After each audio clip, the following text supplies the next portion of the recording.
Hey, what's up guys? Rhino Rates Music here, and we're back for another video and our final installment for my 2023 year-end list week. So we've gone through my favorite EPs, my favorite songs, the worst songs, and the worst albums of this year. So now, of course, we're going to end it off with my top 50 favorite albums of 2023. All of these albums on this list, all of these albums I love. Every single one of them I reviewed on my TikTok, which if somehow you stumbled across my channel and not checked out my TikTok page, that's where I post most of my music content. And of course, for people who are here from TikTok, welcome. And we are here for my favorite albums of 2023. So this has been a big year for music. Some lows, which we already went through, but also some great high points that we're going to talk about in this video with my top 50 favorite albums. So without further ado, let's get started. Firstly, before we start, I want to give a quick honorable mention to one particular album, or honorable, dishonorable mention to the Slow Tie album, Ugly, which I would have definitely included on this list. I love the direction Slow Tie went for with the punk rock aesthetic and the indie rock. I think it suits him real well. I love some of the experimental, hard-hitting tracks on here, both lyrically and sonically, but unfortunately, given the recent allegations, I don't feel comfortable including this album on this list. They have not been covered, and so far, it's not looking real good for Slow Tie, and it's a massive disappointment for me because this album, probably just based off the music itself, would have been top 10, but with all this, I'm just not comfortable including it. So I'm going to include it as an honorable mention and kind of as a remainder for this list. But anyway, let's get on to the real list. So let's start the list at the number 50 spot with Let's Start Here by Lil Yachty, one of the most talked about albums of this year, and I think he did a great job at shifting to this psychedelic rock and pop sound and really surprised me. At the number 49 spot, we have Olivia Rodrigo with her sophomore album Guts, and an improvement on all fronts from Sour. At the number 48 spot, we have Animal Collective with Isn't It Now, which is probably my favorite Animal Collective album since their legendary 2009 album, Merriweather Post Pavilion. At the number 47 spot, it is Depeche Mode with Memento Mori. At the number 46 spot, it is Zach Bryan coming through with one of the best country albums this year with his self-titled. At the number 45 spot, we have the Lemon Twigs with Everything Harmony. At the number 44 spot, it is Leve bringing back some old school but beautiful vibes on Bewitched. At the number 43 spot, it is Panopticon coming through with one of the best black metal albums of this year, The Rhyme of Memory. At the number 42 spot, it is Jeff Rosenstock with Hell Mode. And at the number 41 spot, Algiers with Shook. At the number 40 spot, we have Swans with their album The Beggar, which may not be the band's best album instrumentally, but the way Michael Gira explores themes on mortality, I think is quite dark and brutal, and I really love it for that. At the number 39 spot, we have Travis Scott with his long-awaited follow-up Utopia, which for the most part I think was worth the wait. And at number 38 spot, Christine Michael Hayter, or now known as Reverend Kristen Michael Hayter, coming through with her first album under the new name, Saved.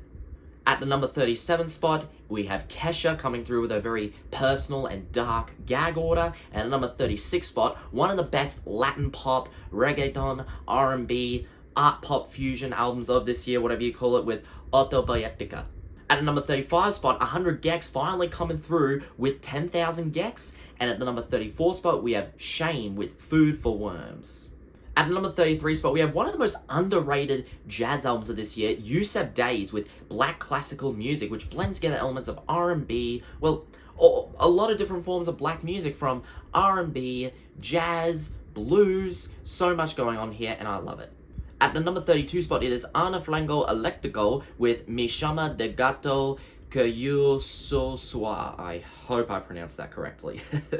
At the number 31 spot, we have TK Maidsa with Sweet Justice, and at the number 30 spot, Kali Uchis with Red Moon in Venus.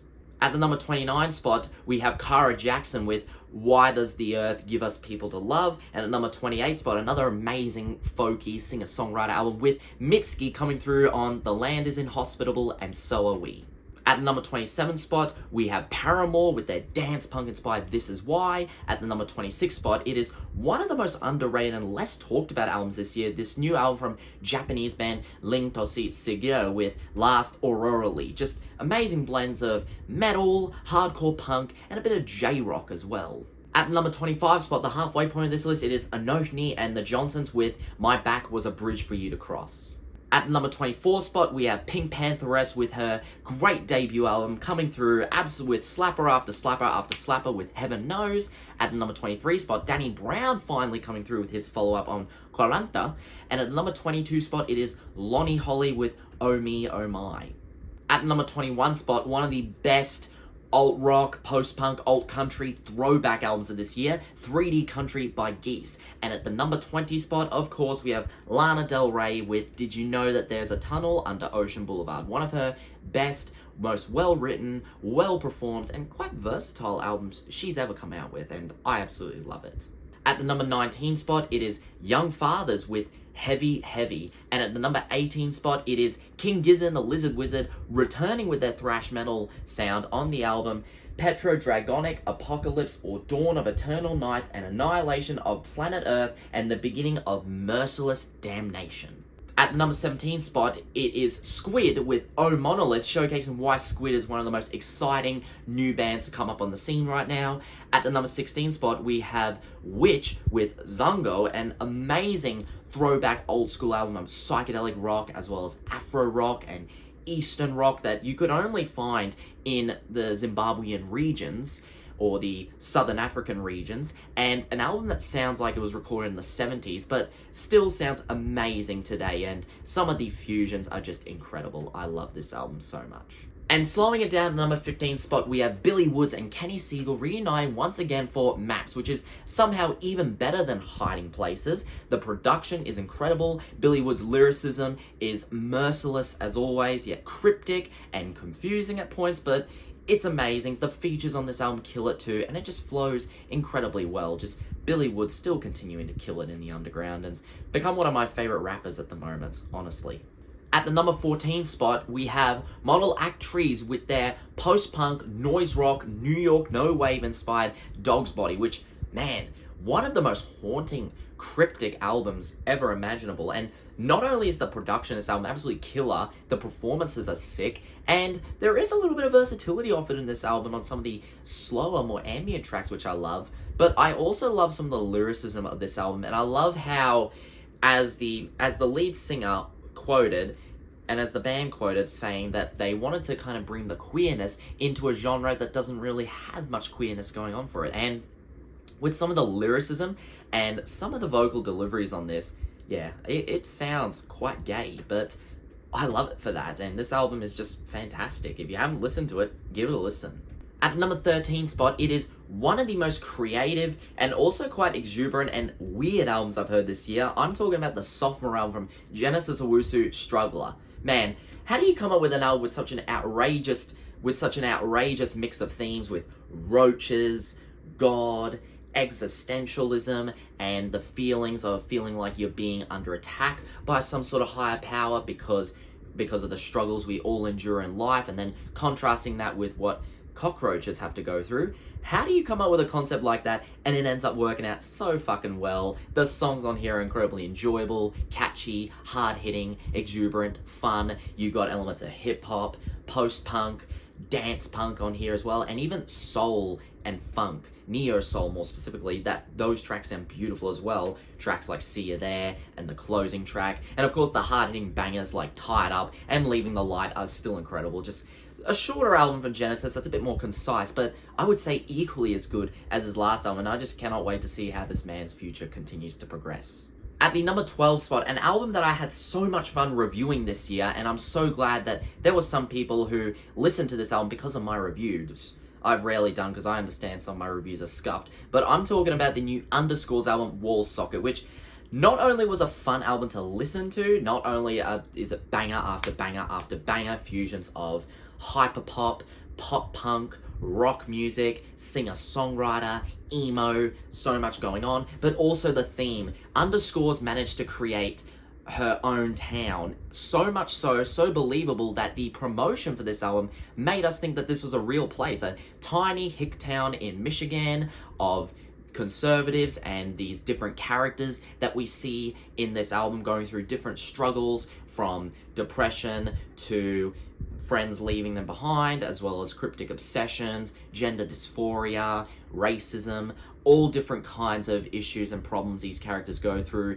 and it really immerses you. The way the setting is built out, and on top of that, the tracks again are so incredibly enjoyable, so many catchy songs, and it's just, this is what I talk about when it comes to me. I always had when I was young, I had some kind of obsession of making my own towns, and this album kind of did that, but in the form of a music project that's also cohesive and versatile, and gotta give massive applause to Underscores for that, and I cannot wait to see what she does in her future, and I hope more artists do take advice from Underscores for this, and if you haven't listened to this album, give it a fucking listen.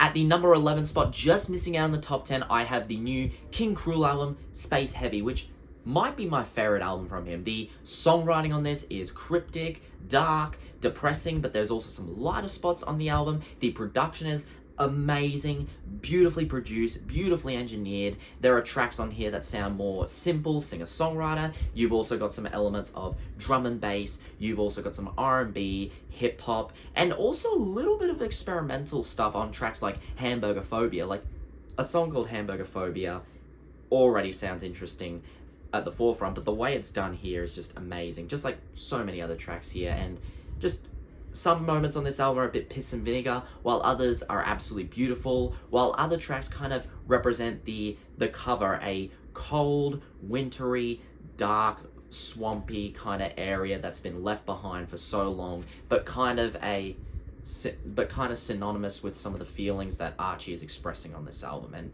that's why I love it. Righto, so we are in the top 10 now. My top 10 favorite albums of 2023 is right here, and at the number 10 spot, we got Matana Roberts with Coin Coin Chapter 5 in the Garden, which I only started keeping up with Matana Roberts' Coin Coin series, which is meant to be supposedly 12 parts, and we're only up to the 5th part, and she started this a decade ago, but instrumentally, I do slightly prefer Coin Coin Chapter 4, but instrumentally, this album still comes across as very dark, but beautiful, jazzy, avant-garde, as well as a little bit psychedelic at some points too, and a little confusing and a bit jarring, but kind of in a good way, and does contrast with some of the dark lyrics on this, which is the part that I like the most, as Matana kind of explores the backgrounds of whether that may be a character of hers, an ancestor, or someone representative of some of the racial and misogynistic, patriarchal-driven oppression of these eras that it's going back to. In reference to the recent Roe v. Wade thing, I think this is a fitting topic to do, and I think Matana explores in a very dark and creative way with talking about this character, again, whether that may be her, a fictional character, or one of her ancestors, talking about this character who essentially went through an illegal abortion, and I'm not going to spoil the rest because it's quite dark, but that's what I love about this album. It's very cryptic, and Matana has a very unique way of bringing it across poetically and also compositionally, and I think it's done really well here. Coming at number 9 spot, an album that's much more lighter but so much fun in comparison, we got the new Jessie Ware album, That Feels Good, which is equally as good as What's Your Pleasure in my opinion. The fusions of disco and dance pop still sound amazing here. Some of the jazz fusions on tracks like Begin Again sound great. Jessie Ware's performances are out of this world. It's equally as sexy and as sensual as What's Your Pleasure, and if Jessie Ware's going to continue down this path, I only think that either she's just going to continue perfecting it, or she might go on to do even better. I don't know, but I look forward to it. And again, if you have not heard this album and you're a fan of these genres, give it a listen now. Coming in at the number 8 spot, we have one of the biggest, craziest collabs and one of the biggest and most talked about hip-hop albums of this year. Obviously, I'm talking about JPEG Mafia and Danny Brown with Scaring the Hoes. Man, what else? What other album could have been in this position? I mean, if this album's not in your top 10, what are you doing? This album is experimental, it's fun, it's crazy, it's exuberant, it's oblique, quite dark, but also incredibly humorous with some of Danny Brown's lyricism on songs like Fentanyl Teaser, as well as, of course, God Loves You, and then you got Peggy's insane production, some of the vaporwave and the samples on tracks like Kingdom Hearts Keys, as well as the title track, and of course the crazy sample of one of my favorite tracks, Garbage Pail Kids. It's just, and it sounds quite rough and rugged, but in a way that sounds intentional to give this album kind of that raw and harder hitting kind of energy that both of these artists contribute so well. And there's a reason why this is on so many people's top 10 albums list, and if it's not on yours, again, what are you doing? Coming in at the number 7 spot, we have, and this is a good one, George Clanton, Ooh Rap I Ya, which this album somehow improves on slide 2 on all fronts. The production, the songwriting, and still having the melodies be equally as sticky. You got to justify your life, and I've been young. Ooh, rap, I-ya. Ooh, rap, I-ya. And just smaller details like some of the vocal inflections and some of the background harmonies from Hatchie on the closing track just adds to the beauty of this album. But somehow George Clanton manages to find this balance of sticky pop-type songwriting and cohesiveness with psychedelia, vaporwave, hypnagogic pop, and some experimentation, but at the same time these tracks still come across very accessible, very fun, not jarring in any way. It's just, the tracks sound like simple pop hits, a lot of them, but dipped into this liquid of George Clanton type psychedelia, vaporwave, whatever you call it. George Clanton seems to have a unique knack for that, and he's almost perfected it on this album, and I can't get enough of it. Another album I can't get enough of is the number 6 spot. Of course, I'm talking about Sampha with La Haye, which somehow manages to be even better than Process, or what was already great about Process from some of the vocal performances, the songwriting, and also the beautiful instrumentation.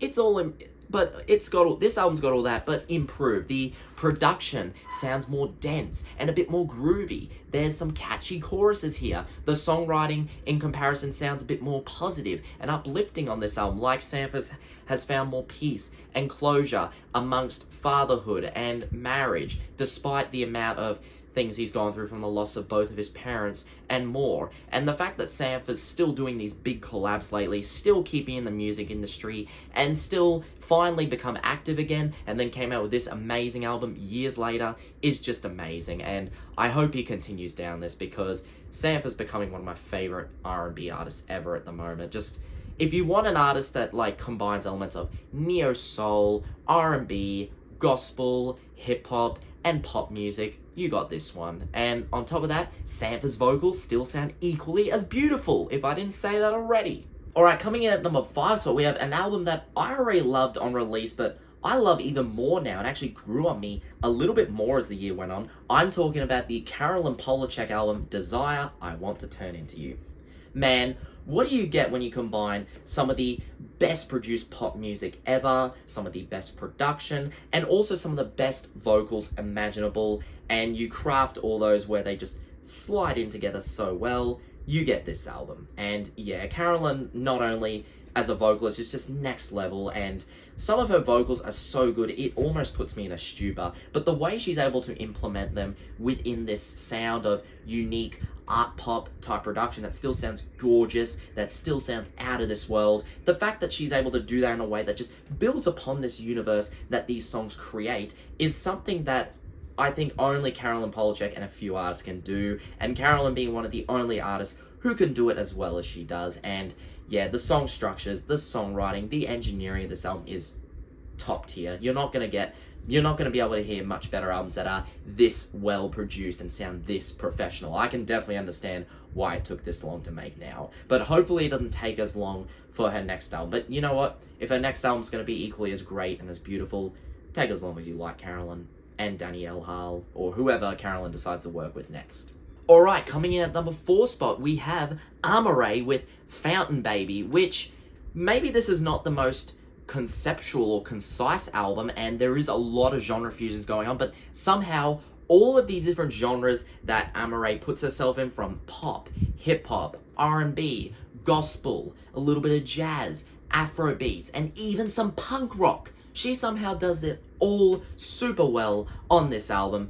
Almost every single track on this album hits. There is not a single song on this album that I don't love. There is not a single fusion that Amaarae doesn't do so well. And there is not a single misstep on this album in terms of Amarae's vocals. Just every track on this album hits super hard. They almost all of them sound either beautiful or sad. There's just so much going on in this album. You're gonna get you're going to get a lot out of this album, even if, again, it's not the most concise or well thought out album thematically. Every single track on this album hits, and that's what makes it so fucking amazing and one of my favorites of this year. Now, coming in at the number 3 spot, we have one of, if not the best metal album of this year, and one of the best metal albums of this decade, a true triumphant from this band. I'm talking about the new Liturgy album, 93696. Hunt Hendricks has got to be one of the most forward-thinking songwriters I've ever heard in any metal band. The way she incorporates these themes of her own interpretations of religion,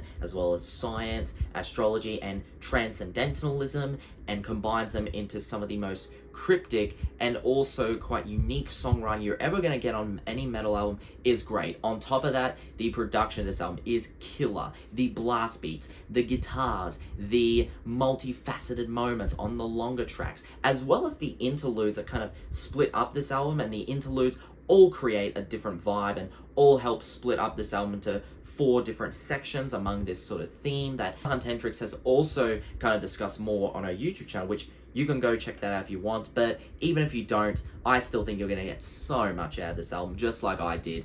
It may be confusing a little bit, and I still don't understand every single part about what this album is, sonically and lyrically, but what I do know is it's fucking insane. It's one of the best black metal, avant-garde metal albums you're ever gonna hear, I promise you. Coming in at the number 2 spot, we have my favorite hip-hop album of the year that I love so much, I think it's even better than Scaring the Hoes. Not to discredit Scaring the Hoes, but more people need to talk about this album. I'm talking about the new Armand Hammer album, We Buy Diabetic Test Strips. Man, Armand Hammer, Billy Woods, elusive, already amazingly skilled lyricists and rappers. I mean, Billy Woods also came out with Maps this year, which is another one of my favorite albums. But on this one, he somehow still maintains his lyrical game. Elucid has upped his game even more with some of his best verses, best performances. Some of the themes of this album utilizing telephone or spirituality as a way to sort of make some sort of horrifying connections with the mortals, the living. Some of the themes on this album are quite confusing, but if you read into it more, there are some kind of mythical inspirations going in on some of these tracks lyrically that is quite daring, quite dark, and quite haunting, but also sentimental. And just outside of lyricism, I also think Armand Hammer, or both of these artists respectively, have come out with one of their most experimental albums sonically. On this album, you're not just getting your typical abstract underground hip-hop, oh no. You're also getting some elements of industrial hip-hop. You're also getting elements of hardcore. You're also getting elements of vaporwave too. You're getting elements of some of what JPEG Mafia has done, since he's produced 2 of the tracks on here. One of them which literally samples the PS2 opening screen. Like, how much better can you get? The LP produced track as well is fucking amazing and one of his best beats ever. Like, the production is just out of this world on this album. There's so much going on with it. There's even a track that features Soul Glow, who had one of my favorite albums of last year, and they're a hardcore punk band. If that doesn't give you an idea of how versatile and exuberant the production on this album is, I don't know what else will. It's just, there's a lot going on with this album. It's a lot to take in, but I promise you, it will be worth every minute of your time. Alright, now coming at the number 1 spot, my favorite album of 2023, my album of the year. If some of you do follow my TikTok, you probably saw this coming. And of course, at the number 1 spot, it is Sufjan Stevens' Javelin. Man, where to start with this album? Sufjan kind of returns to his home of amazing indie folk production and some of his best singer-songwriter kind of music here, but it almost feels like he has learned from some of the explorations he's taken on his career, from some of the electronic inspirations of Age of Adz to some of the ambient production as well, as you can hear it on tracks like Talk Shit with the amazing 4-minute instrumental closing. It feels like he's taken some of what he's learnt from his explorations, but also combined them with what Sufjan's always been good with, some of his amazing stuff from the 2000s, into this album that's resulted in his best album since Illinois, honestly. And not just that, the songwriting of this album is masterful. The gospel choirs is beautiful. The woodwinds are beautiful. And also this album in tribute dedicated to Sufjan's late partner, as well as his recent diagnosis, which is, you know, very sad and makes me hope the guy's doing okay. But it seems like on this album, there are some very depressing moments on this album, some very emotional moments, an emotional tribute to his late partner, as well as him questioning if someone will ever love him again, on will anybody ever love me, to finding some closure within where he's at now, to trying to find a better place, as well as struggling to fill in those voids, and even looking back on some of the positive moments during some of the best times of his life, during his relationship, and just forgetting about some of the bad moments that may have happened during that time, even if that's not the best contrast to some of the depressing moments that Sufjan's been through since these dark days. And all of this is on full display here in one of Sufjan's best albums to date, and I can only hope for the best for him in the future. I really can. But anyway, that's going to be my list here. That's my top 50 favorite albums of 2023. Tell me what you guys think. What's your favorite albums of 2023? And until then, stay tuned for when we get back to music content next year. And until then, guys, have a good day and Merry Christmas. Bye-bye.